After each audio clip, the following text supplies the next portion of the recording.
അതെ, ഒരു ഫുട്ബോൾ ലോകം കാത്തിരുന്ന മത്സരം ഇങ്ങ് വന്ന് എത്തിയിരിക്കുന്നു. ഈ വരുന്ന മാർച്ച് 26-ന് ഇന്ത്യൻ സമയം പുലർച്ചെ 5:30 ബ്രസീൽ വേഴ്സസ് അർജന്റീന പോരാട്ടം നടക്കുകയാണ്. ആരാധകരായ നമുക്ക് സന്തോഷിക്കാം. കാരണം ബ്രസീലിന് ഇത് വളരെ കഠിനമായിരിക്കും. ഈ കഴിഞ്ഞ കാലയളവിൽ 2 മത്സരങ്ങളായി അർജന്റീന വേഴ്സസ് ബ്രസീൽ പോരാട്ടം നടക്കുന്നു. രണ്ടിലും ബ്രസീലുകാർക്ക് പരാജയം ഏറ്റുവാങ്ങേണ്ടി വന്നിരിക്കുന്നു. എന്നാൽ അതൊക്കെ മറക്കാം. കഴിഞ്ഞ നവംബറിൽ നടന്ന മത്സരത്തിൽ അർജന്റീന ആരാധകർക്ക് ബ്രസീലിൽ കുറച്ച് മോശം അവസ്ഥ ഉണ്ടായിരുന്നു. എന്നാൽ അർജന്റീന പ്ലേയേഴ്സ് ഗാലറിയിൽ പോയി അവരെ ആശ്വസിപ്പിക്കുകയുണ്ടായി. എന്നാൽ അതൊക്കെ തിരുത്തിക്കൊണ്ട് നെയ്മർ ജൂനിയർ തൻ്റെ 1.5 വർഷത്തെ ഇടവേളയ്ക്ക് ശേഷം ഗ്രൗണ്ടിലേക്ക് തിരിച്ചെത്തിയിരിക്കുന്നു. സാന്റോസിനായി മിന്നും ഫോമിലാണ് നെയ്മർ ഇപ്പോൾ കളിക്കുന്നത്.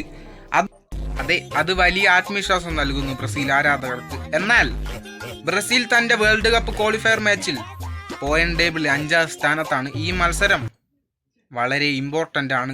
അതുകൊണ്ട് തന്നെ ബ്രസീൽ നല്ല രീതിയിൽ കളിക്കുമെന്ന് നമുക്ക് വിശ്വസിക്കാം. ആരാധകരായ നിങ്ങൾ സ്കോർ പ്രെഡിക്റ്റ് ചെയ്യൂ കമന്റ് ബോക്സിൽ. നമുക്ക് ആരാണ് വിജയിക്കുമെന്ന് നോക്കാം. Good luck.